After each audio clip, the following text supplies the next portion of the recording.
Gracias, Patricia. Bueno, una radiografía cruda de la situación actual de la Argentina y un buen puntapié para que María Corina nos, tal vez, comparta buenas prácticas de cómo sí se puede construir ese camino.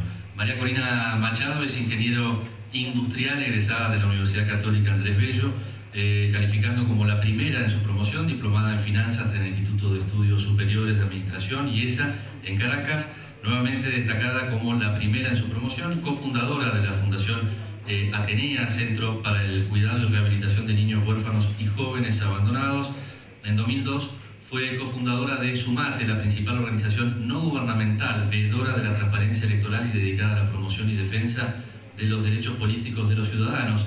En el 2004, Sumate convocó a un referendo popular nacional, logrando recolectar firmas equivalentes a una cuarta parte del total del electorado nacional. Por su participación en esta organización, el régimen de Hugo Chávez le impuso una prohibición de salida del país por 3 años y acusaciones por conspiración y traición a la patria. En el año 2005 recibió la Meritorious Achievement Award de la Fundación Ballenger en California del Norte, es miembro del capítulo venezolano del Foro Internacional de la Mujer.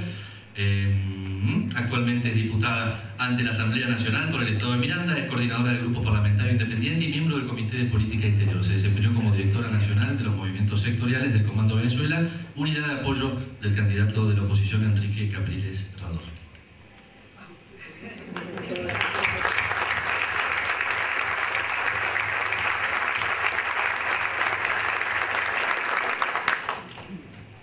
Esta es una oportunidad extraordinaria. Vengo con toda la intención de aprender muchísimo de este intercambio, de fortalecer los lazos que nos unen y la determinación de aprovechar la formidable encrucijada histórica en que nos encontramos quienes hoy vivimos en Argentina, en Venezuela y yo diría que en buena parte de América Latina, porque estamos presenciando la confrontación de dos modelos de sociedad, dos formas de vida, con dos conjuntos de valores antagónicos y que representan, en mi opinión, la obligación moral de enfrentarlo y la obligación histórica de derrotarlo. Y yo me decía que yo hiciera algunas referencias a mi experiencia y a mi vida previa y por qué estoy aquí teniendo este honor de hablarles. Yo, al igual que muchos venezolanos de nuestra generación, crecimos y nacimos en democracia, nacimos y crecimos en democracia. Y de alguna manera sentimos que esto era parte de nuestra herencia y que la democracia se heredaba. Pero además crecimos con una profunda desconfianza hacia la política y los políticos. Debo confesar que lo último que yo pensaba que iba a hacer en mi vida era dedicarme a la política. Sentía que de alguna manera eso implicaba hacer concesiones en mis valores que no estaba dispuesta a hacer, que la política contaminaba y que yo podía contribuir a mi país pues generando empleo, riqueza, valores, pero nunca en el servicio público. Hoy siento que mi mayor aprendizaje, y si algo debo agradecer al proceso de destrucción terrible en lo institucional, en nuestra capacidad productiva, pero sobre todo en lo moral que ha vivido Venezuela, es darnos cuenta que el servicio público y la posibilidad de transformar al país desde el ejercicio del poder es la labor más digna y que mayor recompensa personal trae, a pesar de los costos, créanme, familiares y personales enormes que tiene. Yo me decía también que mencionar algunos momentos de este proceso que yo recuerdo con particular emoción, y viniéndose acá me acordaba de una oportunidad en la cual yo intenté salir del país durante esos 3 años donde en efecto el gobierno me acusó de... Ustedes buscan el Código Penal venezolano y lo abren en cualquier página, yo lo tengo. Esa acusación la tengo. Cualquier cosa. Traición a la patria, malversación, ¿qué más? Acusar al presidente, todo eso lo tenemos. Y en una oportunidad, durante esos 3 años de prohibición de salida del país, logré un permiso de un juez para viajar a Chile, a un evento, precisamente una conferencia que había del Foro Económico Mundial. Se imaginarán que a las mujeres en particular, cuando nos prohíben hacer algo y tenemos la oportunidad de hacerlo, lo adoptamos con especial pasión. Entonces, para mí esta posibilidad de salir de Venezuela tenía un significado importante de ejercer la libertad. Bueno, yo logro con mi permiso del juez, donde me autorizaba ir por 3 días a Chile y regresar, pasar todos los procesos de seguridad, y cuando estoy entregando mi pasaporte en la inmigración, se me vienen 5 personas encima y una mujer me grita de la manera más ofensiva posible: María Corina Machado, usted no viaja esta noche. ¿Pero por qué? Yo aquí tengo mi permiso, era un día domingo, me lo había dado el viernes el juez. No, ese permiso fue revocado el día de ayer. Señorita, el día de ayer fue sábado, no funciona en los tribunales. Esa revocatoria del permiso llegó por fax, haga el favor y retírese. Yo me volteo y veo al muchacho que tenía mi pasaporte, me lo entregaba así temblando, le veo aquí el nombre y le digo: Javier, yo quiero que sepas algo. Yo me dedico a hacer lo que hago para que algún día en Venezuela ni a ti ni a tus hijos, ni a los hijos de tus hijos, nadie le haga lo que tú me estás haciendo, amigo. Me botaron, me sacaron del aeropuerto, no pude viajar. Como un año después, más o menos, mi mamá fue a viajar, y cuando estaba pasando por la inmigración, tenemos el mismo nombre, el muchacho se le queda así mirando y le dice: señora, usted es la mamá de María Corina Machado. Mi mamá dice: ay, lo que faltaba. Y entonces, sí, en efecto, María Corina es mi hija. Y el muchacho Javier se le queda mirando y le dice: dígale a María Corina que desde el día que ella pasó por aquí, yo y mi familia rezamos para que ese día por el que ella está luchando llegue. Y yo les digo, ese día está cerca. Nosotros, en primer lugar, debemos entender de qué orden es nuestra lucha. ¿Cuáles son las creencias que nos unen? Valores superiores. La justicia como rectora de nuestro proceder. La propiedad sin adjetivos e indispensable para la libertad. La solidaridad humana como aglutinante del tejido social, el trabajo como fuente de dignidad y la pasión por la libertad.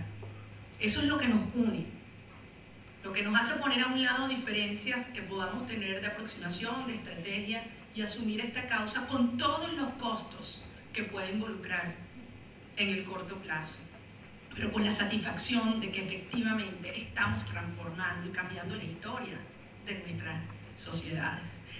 Pero para poder hacer eso, para poder derrotar, o yo diría, detener, hacer retroceder y derrotar este sistema, tenemos que partir de un diagnóstico muy crudo, descarnado, de cuál es la naturaleza de este régimen. Y yo empiezo diciéndoles que esto no es una dictadura clásica, es mucho más complejo y mucho más perverso. Tiene en común con una dictadura clásica la obsesión por el poder a cualquier costo.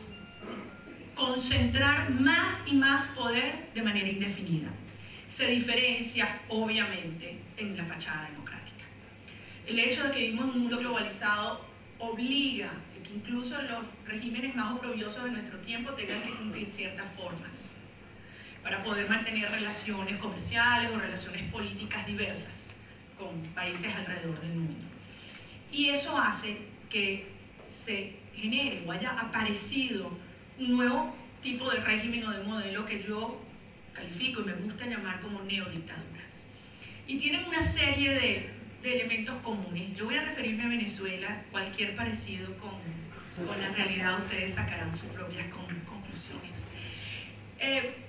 La primera característica tiene que ver con el control de los poderes públicos.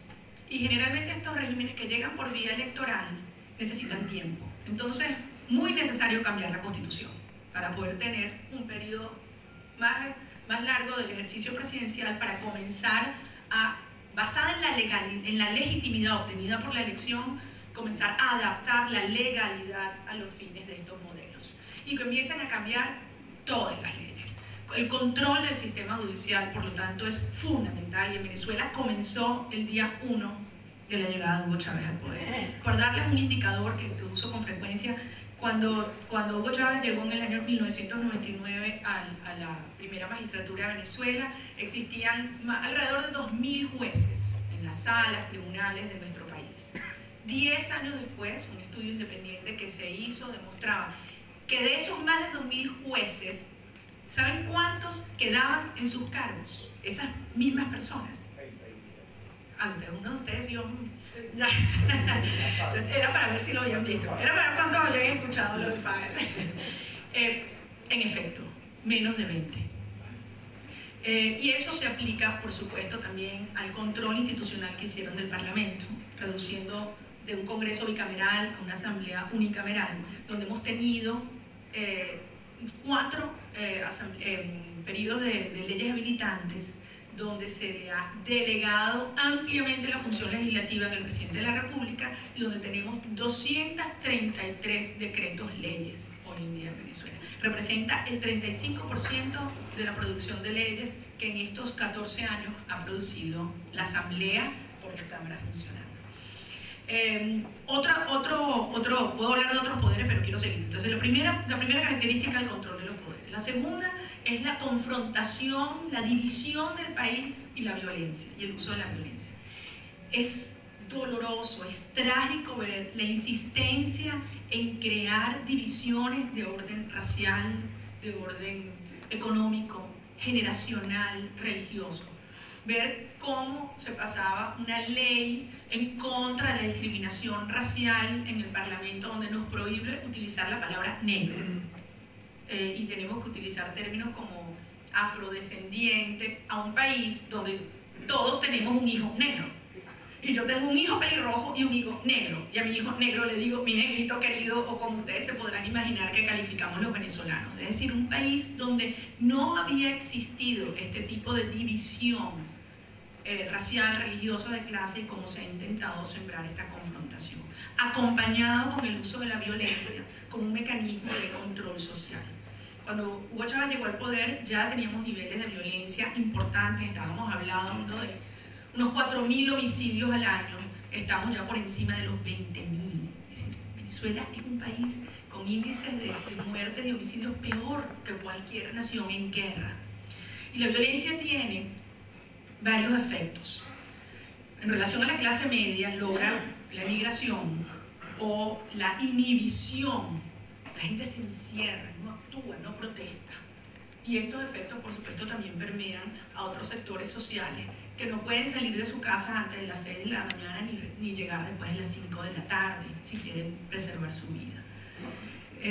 La proliferación de bandas criminales, estamos hablando que hoy hay alrededor de 18.000 bandas criminales en Venezuela, unas 12.000 dedicadas a la industria del microtráfico de drogas, obviamente con vinculaciones muy profundas con los niveles más altos institucionales del país.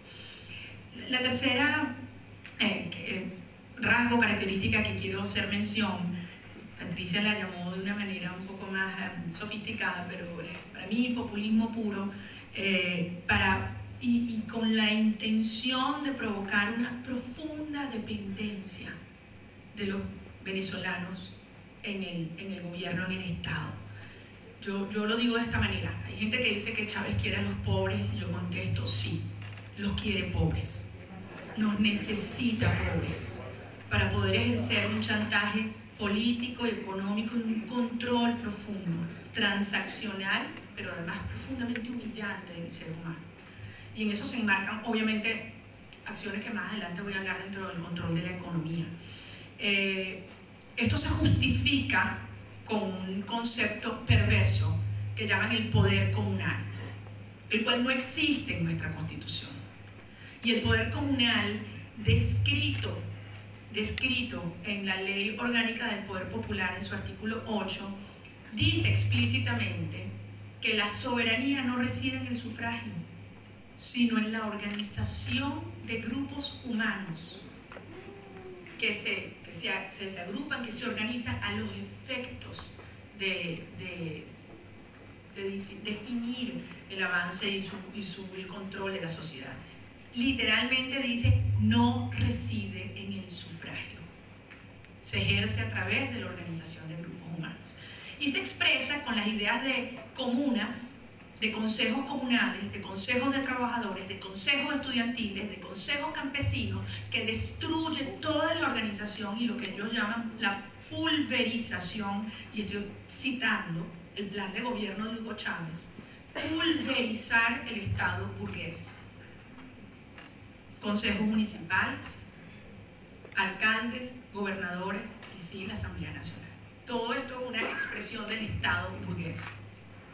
Otro rasgo que no les va a sorprender es evidentemente el control de la economía. La economía representa la economía privada, desde el pequeño emprendimiento del individuo que tiene un pequeño negocio de vender comida en la calle, o una librería, o una finca, un restaurante, al gran industrial. Representa la posibilidad de la autonomía, de exigir a un gobierno cualquiera, porque tienes la capacidad de depender de ti mismo, y por lo tanto es una gran amenaza que hay que destruir. ¿Cómo se ha hecho? Múltiples mecanismos, controles, sanciones, alterar la paz laboral y por supuesto los mecanismos de expropiaciones. Yo podría estar toda la noche relatándoles experiencias concretas de personas que lo han perdido todo, desde pequeños hoteleros, gente que tiene posadas, restaurantes, estacionamientos, a los cuales el presidente pasa por delante y grita exprópiese. Exprópiese porque le dio la gana. Y allí, en ese exprópiese, en medio segundo se van generaciones de trabajo, de esfuerzo, de sacrificio y de ahorro. En cada una de estas palabras son 4,5 millones de hectáreas que han sido ocupadas, invadidas y no pagadas. Y no pagadas. Tengo amigos y gente que he ido conociendo a lo largo de estos años, que se me acercan y me dicen, ¿por qué la mía, María Corina, si la mía era la más productiva? Precisamente por eso. Precisamente por eso. Un sector que a mí particularmente me ha conmovido. ¿Aquí hay algún colombiano? ¿No? Qué bueno. No, lo que pasa es que a mí me gusta decirles que ellos tienen el segundo mejor café del mundo. Resulta que Venezuela durante 200 años exportamos un café maravilloso. Y para los que saben de la industria del café, básicamente son pequeños productores, muy chiquitas, y además es un negocio familiar, de abuelos a nietos, y que de eso viven. Pues bien, Hugo Chávez se ha encargado, en nombre de los pobres y de la justicia social, arreglarse para que 70.000 familias venezolanas que dependían del café vayan a la ruina.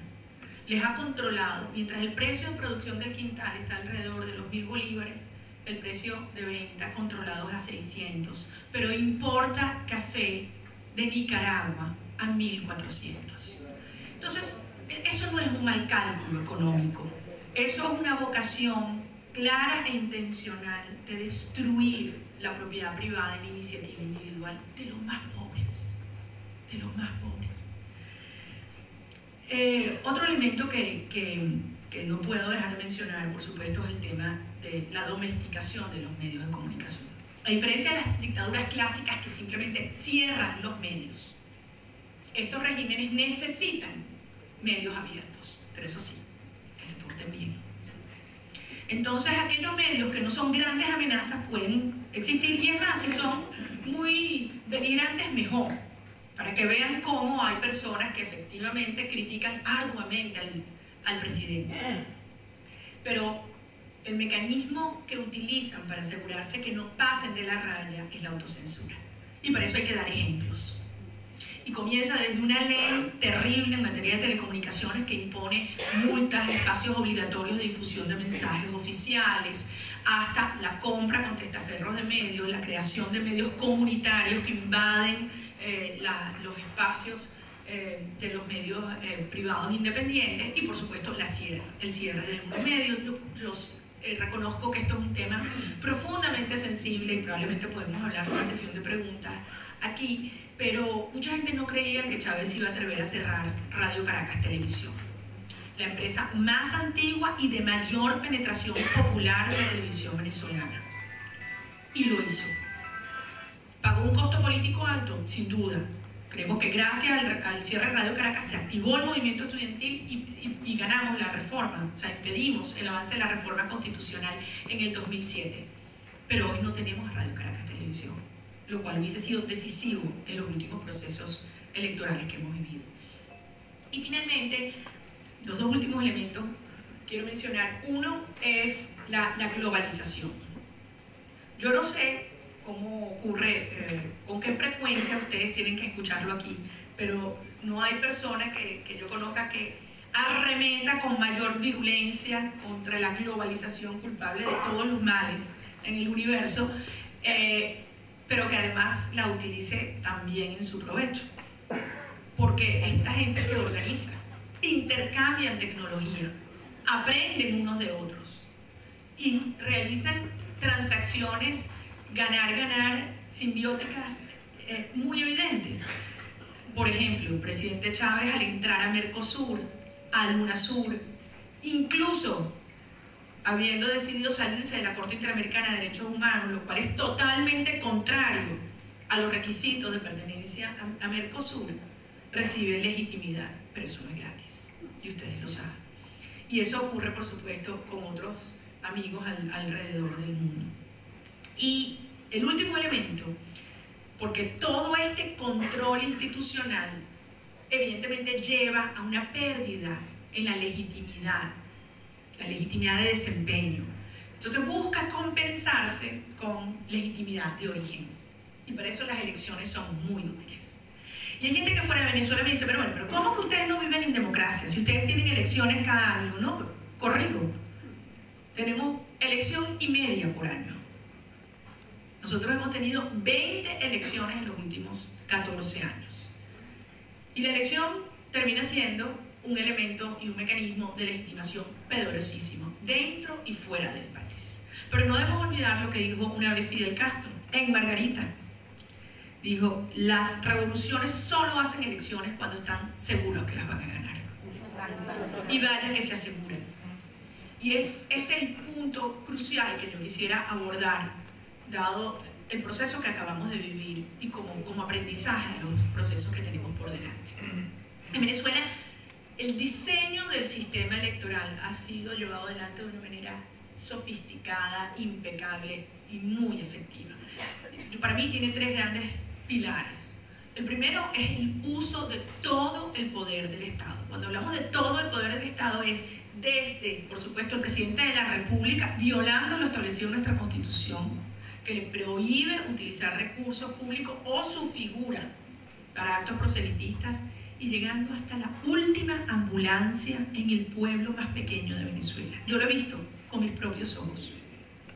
En San Sebastián de los Reyes, la única ambulancia, hay 5 ambulancias, están todas malas, la única que funciona se utiliza para hacer proselitismo político en los actos del gobierno. O sea, es algo monstruoso, monstruoso. Le agregamos a eso la utilización de funcionarios de nuestras Fuerzas Armadas en actividades de movilización, como hemos descrito antes. Es decir, la Guardia Nacional, llamada Guardia del Pueblo, utilizada para ir a buscar venezolanos a sus hogares el día de la votación y recordarles que no habían votado y acompañarlos, persuadirlos de que era el momento de votar. Entonces, el uso del poder del Estado. Después, la construcción de todo el registro electoral. En Venezuela, el voto es un derecho y, por lo tanto, inscribirse en el registro electoral es opcional. En los últimos 10 años, la población venezolana ha crecido 14%. El registro electoral ha crecido 58%. En algunas localidades en particular, por supuesto, ha crecido mucho más y eso es inexplicable. Y cuando lo cruzamos con el censo, hay zonas donde hay más electores que habitantes. Y en tercer lugar, para mí lo más grave de todo, que es el terror político, porque ya no es miedo, es cómo se siembra el terror político en el corazón de toda una sociedad. Desde el ministro, el dueño de la empresa, el periodista, el pequeño empresario, el campesino, la madre, la maestra, el ciudadano, el estudiante, todos, como un mecanismo de sumisión para obligarnos a bajar la cabeza y a aceptar frente a un castigo inminente. Yo estoy seguro que ustedes recuerdan o conocen el caso de la lista Tascón, y yo creo que eso es importante decirlo porque eso dividió nuestra historia en antes y después. La lista Tascón fue producto del esfuerzo que hicimos en Súmate de recoger todas esas firmas para acelerar, llevar adelante un proceso absolutamente constitucional de solicitar un referéndum revocatorio, y el presidente de la República le ordenó al presidente del CNE, del Consejo Electoral, que le entregara copias al diputado Tascón, quien de todas las listas transcribió los nombres y las cédulas, lo colocaron en una página web y se convirtió en el apartheid del siglo XXI. Todo aquel empleado público que había firmado le dijeron: tienes una posibilidad, te puedes arrepentir, puedes ir a una oficina del Consejo Nacional Electoral a decir que tú lo has pensado bien y que ya no estás de acuerdo con promover el referéndum. A mí me decía el embajador de Noruega, porque el CNE hizo un operativo en esa oportunidad para que las personas fueran durante 3 días a esos centros a retirar sus firmas. Y el que era embajador de Noruega entonces fue al estado Vargas.